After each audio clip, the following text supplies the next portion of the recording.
Welcome back to my channel. I hope তোমরা সবাই ভালো আছো, সুস্থ আছো, আর আমরাও মোটামুটি ভালো আছি। তো আজ আজ মানডে আর জন্মাষ্টমী। তো আগের দিন থেকেই তো সমস্ত কেনাকাটি বাজার হাট করে রাখা হয়েছে। আগের দিন না, গত 3 দিন ধরে চলছে মানে বাজার হাট করা। আর এরকম একটা বড় সাইজের কুমড়ো আনা হয়েছে। এই গোটা কুমড়োটা কাটতে গিয়ে মানে আমার অবস্থা খারাপ হয়ে গেছে। বটিটা সেরকম একটা ধার নেই, তো কাটতেই পারছিলাম না। দেখতেই পেলে যে কি কষ্ট করে কুমড়োটাকে কাটলাম। ব্যাস এবার দু অর্ধেক হয়ে গেছে তখন আর কাটতে অসুবিধা হয়নি। এরকম ছোট ছোট টুকরো করে নিলাম। আর কিছুটা কুমড়ো ঠাকুরমশাইয়ের ভুজির জন্য দিয়ে দিলাম, কারণ এই বছর ঠাকুরমশাই ডেকে পুজোটা করানো হচ্ছে। মানে আমার বড় ননদের ইচ্ছে যে এবছর ঠাকুরমশাই ডেকে পুজোটা করাবে, তো ওর ইচ্ছে অনুযায়ী ঠাকুরমশাইকে ডাকা হয়েছিল। তো এখন কুমড়োগুলোকে পিস পিস করে কেটে নেব। রাত্রিবেলা ঝিঙে আর পটলগুলো কেটে নিয়েছি, মানে অনেক হিউজ কোয়ান্টিটিতে হচ্ছিল, তো সবজি কাটতে অনেক সময় লাগছিল। রাত্রিবেলা ঝিঙে আর পটলটা কাটতে গিয়েই অনেকটা রাত হয়ে গেছে, প্রায় 1টা বাজতে যায় তখন। তাই জন্য আর বাকি সবজিগুলো কেটে উঠিনি। আরও আগে থেকে সবজিগুলো কেটে রাখা উচিত ছিল রাত্রিবেলায়, কারণ একদিনেই আমরা সমস্ত ভোগগুলো করে দিই, যেহেতু আমিও ছুটি পাই না আর বাচ্চাগুলোরও স্কুলে ছুটি থাকবে না। তাই জন্য নন্দ উৎসবের দিন আর আমরা আলাদা করে ভোগ করি না। একই দিনে তালের বড়া, মালপোয়া আর যে অন্য ভোগগুলো দেওয়া হয় সব কিছু আমরা একই দিনে করে দিই। তো কুমড়োগুলো কাটতে বেশ ভালোই লাগছিল, সবজি কাটতে বেশ ভালোই লাগে। এত পরিমাণে সবজি এই প্রথমবার মনে হয় কাটলাম। হ্যাঁ, এই প্রথমবারই কাটলাম, এর আগে এত সবজি কাটিনি। আর মনে মনে একটা টেনশন হচ্ছিল যে কোনো রকম খাবার তো ঠাকুরের টেস্ট করে রান্না করা হয় না, সব রকম মানে সব রান্নাগুলো ঠিকঠাক হবে কিনা। এই দেখো কিছু সবজি কাটা হয়েছে, বেগুনগুলো কাটা হয়েছে, কুমড়ো, ঝিঙে আর পটল এই কটা কাটা হয়েছে। এখনো মূলো, বরবটি, আলু, মিষ্টি আলু সমস্ত কিছু কাটা বাকি। আর মামনি এদিকে ঘরের ঠাকুরগুলোকে পুজো পুজো দিয়ে দিচ্ছে। আর গোপাল সোনাও উঠে পড়েছে, মামনি উঠিয়ে ওকে সকালবেলা খেতে দিয়ে দিয়েছে। আর এদিকে আমি নাড়ু বসিয়ে দিয়েছি, আর ওইদিকে আমার বড় ননদ পায়েসটা করছে। তো বলছে মানে দুধে তো উতালি আসছে না, কতক্ষণ লাগবে। আর মানে অনেকক্ষণ লাগছিল, একটু বেশি পরিমাণে দুধটা ছিল, আর পায়েস তো খুব জোরে আজ দিয়ে করাও যাবে না। তো দুধে উতাল আস্তে আস্তেই অনেকটা সময় লেগে গেছে পায়েসটা করতে। এদিকে মামুনি নারকেল কোড়াচ্ছে, আর আমার গোপাল ওইদিকে দেখো বসে দোলনা চড়ছে, মানে ঘোড়ায় দোল দোল করছে। মানে ও যেহেতু ছোট, ওকে এবার একা মানে ওকে রাখাটা একটু মুশকিলের, ভীষণ দুরন্ত, মানে সারা বাড়ি আর কি তছনছ করে দেবে এরকম। তছনছ করে দেবে বলে এখানে একবার 3 তলায় চলে যাচ্ছে, আবার 2 তলায় চলে আসছে। আর এই দেখো খিচুড়ির জন্য কত বড় একটা ডেচকি নেওয়া হয়েছে, এত বড় ডেচকিতে রান্না হচ্ছে। আর এই প্রথমবার না আমি এত কোয়ান্টিটিতে রান্না করলাম। তো ভিডিওটা যেহেতু পরে এডিট করছি, তাই বলতে পারবো যে সমস্ত রান্নাগুলোই মানে ঠাকুরের কৃপায় খুব ভালো হয়েছিল, সবাই বলেছে। আমি কিছু রান্না করলাম, আমার বড় ননদও কিছু রান্না করলো, মামুনিও হেল্প করেছে। এছাড়া ছোট কাকু যদি হেল্প না করতো এতগুলো রান্না করতে পারতাম না, এত হিউজ কোয়ান্টিটিতে। দেখতে পাচ্ছ এত বড় খুন্তি তো নাড়ানোর অভ্যাস নেই, তো মাঝে মাঝে ছোট কাকু খুন্তি নাড়িয়ে দিচ্ছিল। আর রাত্রিবেলা গোপালকে আমি দেখো এইভাবে সুন্দর করে সাজিয়ে দিয়েছিলাম, আর একদম সোনার মতো চকচকে করে পালিশ করে দিয়েছিলাম, ব্রাশও দিয়ে পালিশ মানে আর কি ঘষে নিয়েছিলাম। আর এখন ঘি, মধু, দই সমস্ত কিছু দিয়ে গোপালের অভিষেক করানো হয়ে গেল। আর নাড়ুটায় পাক চলে এসেছে, তো আমি আর তোরসা নাড়ু পাকাতে বসলাম। তা নিয়ে এখনও ওইদিকে পায়েস করেই যাচ্ছে। পায়েসটা হতে হতে মানে অনেকটাই সময় লেগে গেছে। সব থেকে বেশি টাইম পায়েসেই লাগে আমার মনে হয়। তো এদিকে নাড়ু পাকাচ্ছি আমরা দুজন, বেশ ভালো পাক এসে গেছিলো।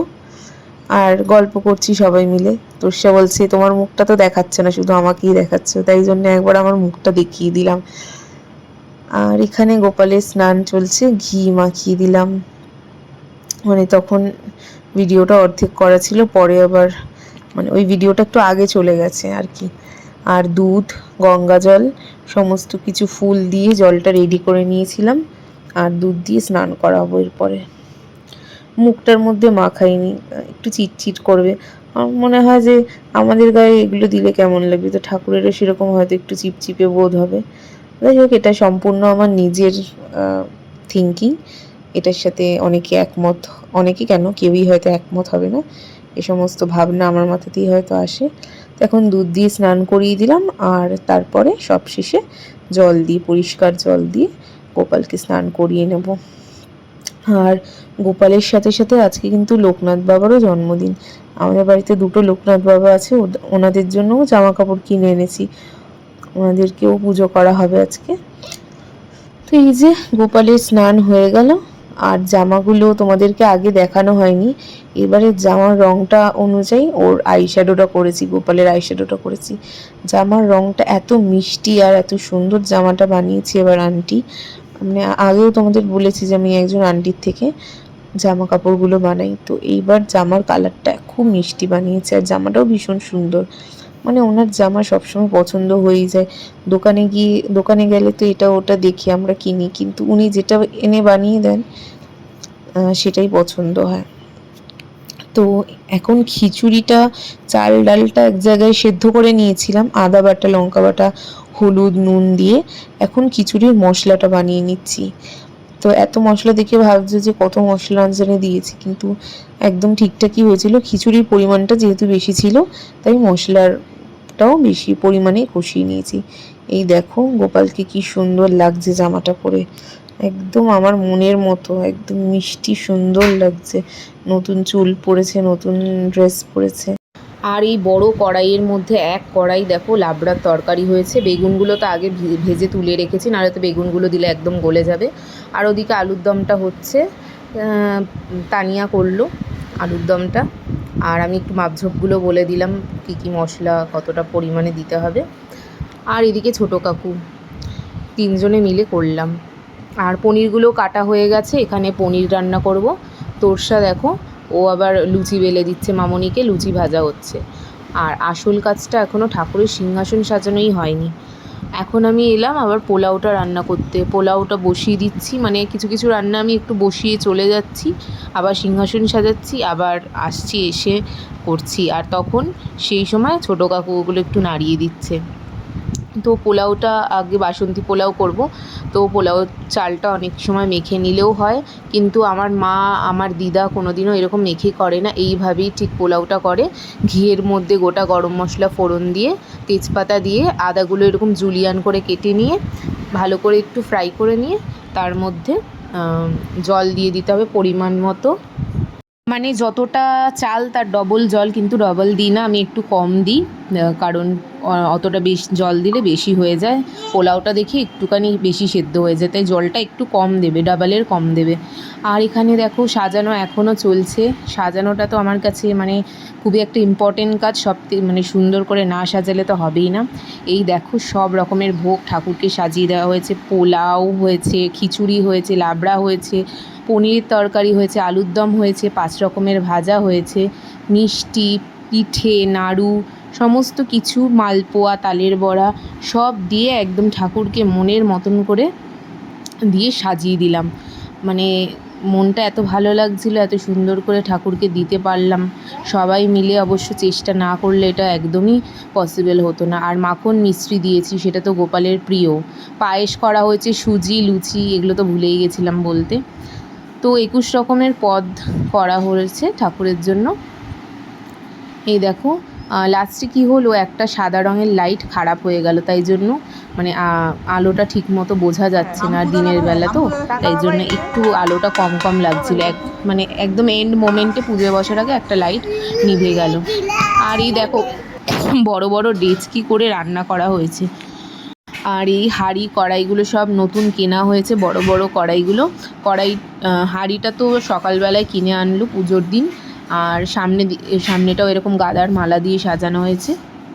আর ঠাকুরমশাই এখন এসে গেছে, পুজোয় বসে গেছে, সব কিছু তৈরি করছে। এখন এটাকে কি বলে জানো, চরণামৃত, হ্যাঁ ওটা তৈরি করছে। আর সবাই মিলে উপোস করেছিলাম। 5টার একটু পরেই পুজো শুরু হয়েছে। আর তানিয়া এত ছোট, তাও ওরা কি সুন্দর সারাদিন উপোস করে রইল। নমো শিবায় শান্তায় কারণত্রয় হেতবে নিবেদয়ামি চাত্মনং ত্বং গতিং পরমেশ্বর নমো শিবায় নমঃ নাঙ্গুষ্টাভ্যাং নমনিং তর্জনী ভং স্বাহা নুমোদমেভ্যাং ভৌষাট নৈং অনামিকাভ্যাং নৌকুনিষ্টাভ্যাং ভৌষাট নকরতল বিষ্টাভ্যাং অস্ত্রায়পট নাং বিদানমনিং শিরশেশ্বর নুং শিকায় বসন নৈং কবচাং নুং নেতৃত্ব ভৌষাট নকরতল বিষ্টাভ্যাং অস্ত্রায়পট ওম ধৈর্যবা সবিত্রীমণ্ডল মধ্যবর্তী নারায়ণ সরসিজাসন সন্নিবিষ্ট কেউরবান কনককুণ্ডলবান কিরীটি হাড়ি হিরণময় বায় শ্রী বিষ্ণবে নমঃ এতৎ পদ্মম ওম নারায়ণায় শ্রী বিষ্ণবে নমঃ এতৎ পদ্মম ওম নারায়ণায় শ্রী বিষ্ণবে নমঃ এষ অর্ঘ্য ওম নারায়ণায় শ্রী বিষ্ণবে নমঃ এষ অর্ঘ্য ওম নারায়ণ শ্রী বিষ্ণবে নমঃ ইদমাচমনিয়াম নারায়ণায় শ্রী বিষ্ণবে নমঃ পুনরাচমনিয়াম নারায়ণায় শ্রী বিষ্ণবে নমঃ ইদম শ্রেণিয়াম ওটা যতক্ষণ না দেওয়া যায় ততই ভালো। কর্পূর জ্বলছে নাই কর্পূর ছিল এখনো করলাম তো না, হয়তো পুরোনো জিনিস ওটাতেই দেখো হয়ে যায়।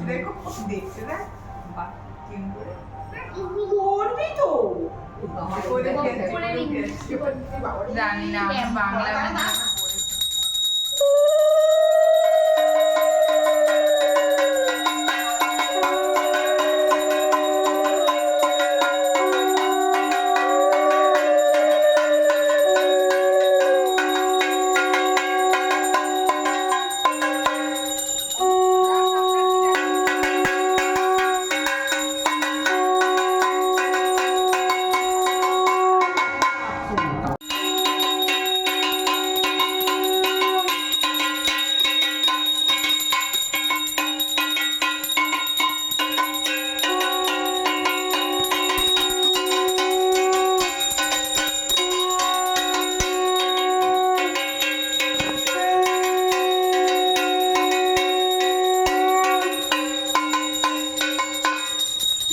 এখন মনে হচ্ছে আলুটা একটু বেশি হয়ে গেল।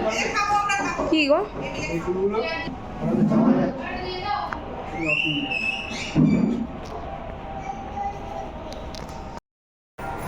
এতক্ষণে পুজো শেষ হয়ে, এখন আমরা প্রসাদ খেতে বসছি।